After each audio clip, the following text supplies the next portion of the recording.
excellent composer, and yet he has so many scores and quite successful, as I said.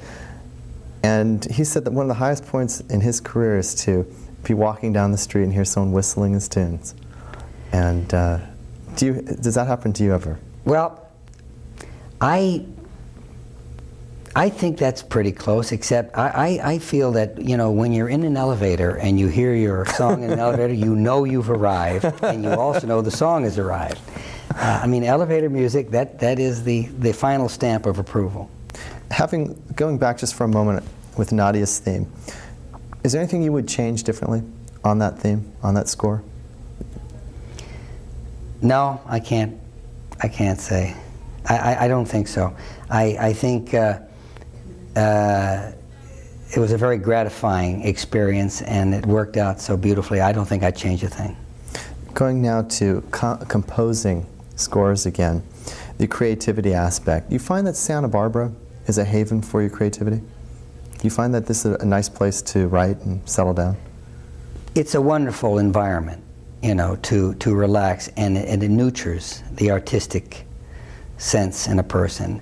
It sometimes gets a little too comfortable and nice, and you need a little pushing to go after it, because the creative process is a painful process. It doesn't come easy, and it doesn't come fast, and sometimes, you know, when it isn't coming fast and easy, you try to get away from it. So in other words, the composer like yourself can have writer's block, as the writers do. We all get it, and it's What do you do terrible. when you have a deadline? What do you do with a deadline approaching and you cannot come up with a tune? You drink a lot of coffee and you stay at the piano till something happens.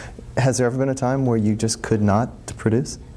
Or is it just you're just so professional? I'm going to knock wood on that. Clint. So far, no.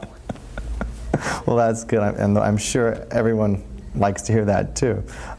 What are you composing right now?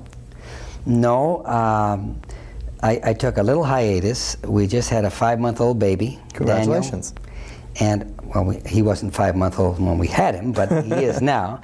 And I just took a little time off so I could enjoy the experience, and that's what I'm doing. You started a record company early on, and you had, the name of it was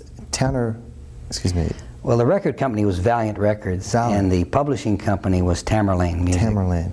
You were in association with the association. I discovered the association and produced their early records, and they were on my record company. And of course, then I sold everything to Warner Brothers.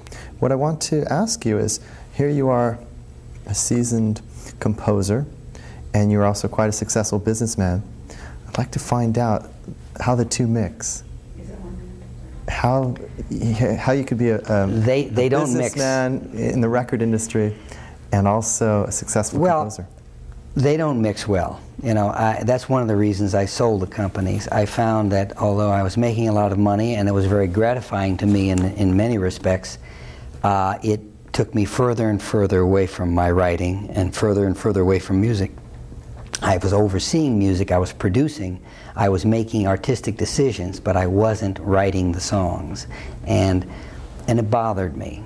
And when it bothered me enough, I took my money and ran. Do you think if you weren't creating music, you would be in the record industry in some manner? Maybe. Or in one of the arts, either motion pictures or music or something to do with the arts. Barry, what we're going to do right after the break is find out what you do while you're here in Santa Barbara. We all know Santa Barbara is a great place to live, and a lot of the residents here would like to know what Barry DeVorzon does when he's in Santa Barbara. So stay with us. We'll be back right after this.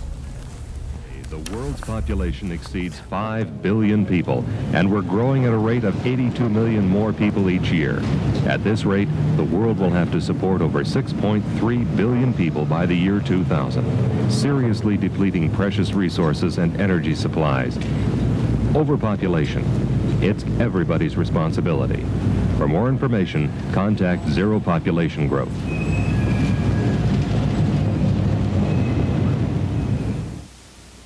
Welcome back. We're talking with Barry DeVorzon. This is Around the Town. By the way, we are in our 29th week. Next week, our 30th. It's hard to imagine. We've been on the air for almost 8 months. Barry, this is Around the Town. What do you do when you are around the town? When you're not in Los Angeles, what is Barry DeVorzon doing? Well, what are some of the places you like to see and do?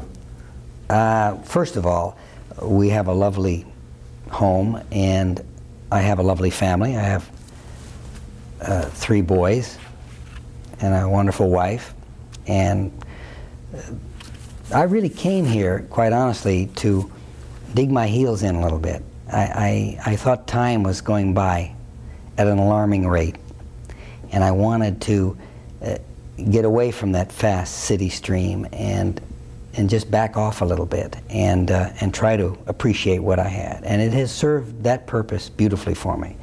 In Santa Barbara, I have time. I have time to spend with my family. I have time to pursue some of the interests that when you're totally involved in what you're doing, you don't have time to do. And I like to walk the property and get involved in the gardening and the landscaping. I love tennis, so I play a lot of tennis. Love some of the restaurants we have here. The Palace being one of them. Oh, thank you. Enjoy Norbert's and Downey's and that new Italian restaurant in Montecito Village, Pane Vino. That's nice. That's all happened since I moved here. A lot of these very nice and colorful and interesting restaurants. Yet you're so close still to Los Angeles. Sure. Los Angeles is an hour and a half away, and I go there. I keep a place in Los Angeles, and I'm there once a week. And I always have that. And so I do stay in touch with that mainstream, but I tell you, I can't wait to get back here, I can't wait for you to come back to our show. Time is just gone. Well, Barry, it's a pleasure being here, Ken. Thank you so very much for coming. Thank you for having me. Thank you. I'd like to thank all of you as well for watching Around the Town. Next week, as I said, is our 30th show. I'd like to thank also Walter's Limousine, Marty's Pizza, Metropolitan Theaters, these are some of our sponsors, the Savoy Theater, Maryland Free Enterprises, who did our makeup tonight.